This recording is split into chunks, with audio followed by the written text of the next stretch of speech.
अस्सलामुअलैकुम, कैसे हैं आप सब लोग।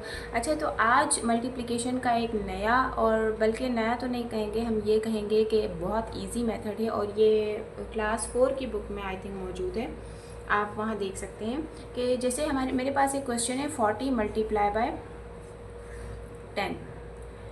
कोई भी आप क्वेश्चन रख लें, उसको आप जब मल्टीप्लाई कर रहे हैं तो कोई ऐसे बच्चे होते हैं जिनको मल्टीप्लिकेशन का फुल मेथड नहीं होता, नहीं आ रहा होता, तो फिर उसके लिए ये होता है आप किसी भी नंबर को जो आपके पास है इन दोनों में से किसी एक को छोटे नंबर्स में से आप उसे तोड़ दें। जैसे 40 को मल्टीप्लाई किया है 10 से, तो आप 40 को कर लें 20, दो हिस्सों में मल्टीप्लिकेशन 20 और ये 10। 20 को 10 से करें, फिर 20 को मल्टीप्लाई करें 10 से। जो भी दो आंसर आ रहे हैं उन दोनों को आप प्लस कर लें तो आपका आंसर वही आएगा जो आप मल्टीप्लिकेशन का प्रॉपर मेथड करने से आंसर लेकर आ रहे हैं। अब आप 20 को मल्टीप्लाई करेंगे 10 से।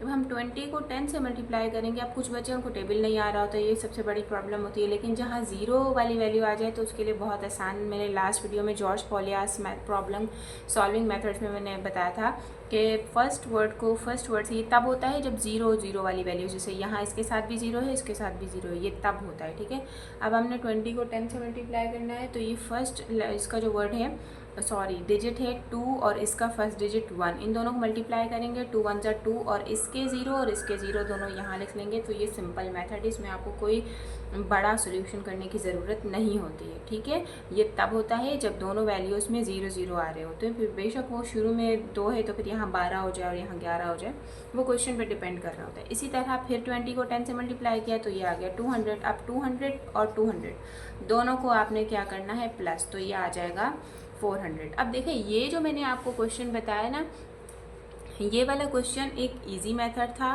और इजी क्वेश्चन था। इसको आपने देख लिया, ये आ गया 400। अब हम जो मेन हमारा जो मेथड होता है उसके ज़रिए सॉल्व करके देखते हैं, यानी वेरिफिकेशन करके देखते हैं कि हमने जो क्वेश्चन किया है वो बिल्कुल ठीक है या नहीं है। तो हम 40 को 10 से मल्टीप्लाई करके देखते हैं, 0 आ गया, 0 4 ज़ा 0, 1 0 0, 1 4 ज़ा 4, तो ये आ गया है 400। अब आप देखिए, यहाँ भी 400 आ गया, यहाँ भी 400 आ गया। तो अब आप इसमें देख लें कि ये इजी मेथड है या ये इजी मेथड है। ये तो बहुत इजी क्वेश्चन था, हम थोड़ा सा अलग क्वेश्चन ले लेते हैं, उसको हम फिर वेरीफाई करके देखते हैं कि क्या हमारा जो आंसर है वो इस मेथड से सही आ रहा है या नहीं आ रहा। तो चलिए हम एक और नेक्स्ट क्वेश्चन सॉल्व करते हैं। अच्छा, तो यहाँ पर मैंने दूसरा क्वेश्चन लिखा है 14 मल्टीप्लाई बाय 8। वहाँ पर जो हमने क्वेश्चन लिखा था 20 मल्टीप्लाई बाय 10, वो 0 वाला क्वेश्चन था, थोड़ा इजी लग रहा था। अब ये थोड़ा सा डिफरेंट क्वेश्चन है, इसको हम उस मेथड से करते हैं। जैसे कि ये 14 है, तो 14 हम देखें, आपको कोई भी एक नंबर ले लेना है, ये वाला ले लें या ये वाला ले लें। फिर उसको लेने के बाद आपने उसको दो हिस्सों में तोड़ना है। ठीक है, तो आसान तो ये होता है कि आप बड़ा नंबर लें और उसको तोड़ लें, क्योंकि वो जब टूटेगा तो छोटे नंबर्स में आ जाएगा, तो फिर सॉल्यूशन के लिए आसानी होगी। तो फिर मैं 14 को ले लेती हूँ, वरना तो as you wish, you are your own boss, आप कोई भी एक नंबर लेकर उसे तोड़ सकते हैं। 14 को मैंने तोड़ लिया है 7 करके। ठीक है, अब 7 को भी मैं मल्टीप्लाई करूँगी 8 से, और दूसरे वाले 7 को भी मैं मल्टीप्लाई करूँगी 8 से। ये क्लास 4 का टॉपिक आई थिंक है, क्लास 4 की बुक में है, TCF की बुक में है, क्लास 4 की बुक। मैं आप लोगों को किसी दिन बुक में दिखा दूँगी कि ये क्वेश्चन किस चैप्टर में मौजूद है। तो मैंने 14 को दो हिस्सों में तोड़ दिया है, 7 और 7 में। तो एक 7 को भी 8 से मल्टीप्लाई कर दिया, दूसरे 7 को भी 8 से मल्टीप्लाई कर दिया। अब देखें, अब 14 का टेबल 8 तक पढ़ना मुश्किल हो रहा था, लेकिन अब 7 का टेबल 8 तक पढ़ना थोड़ा ईजी हो जाएगा। 7 8 ज़ा 56, फिर आ गया 7 8 ज़ा 56।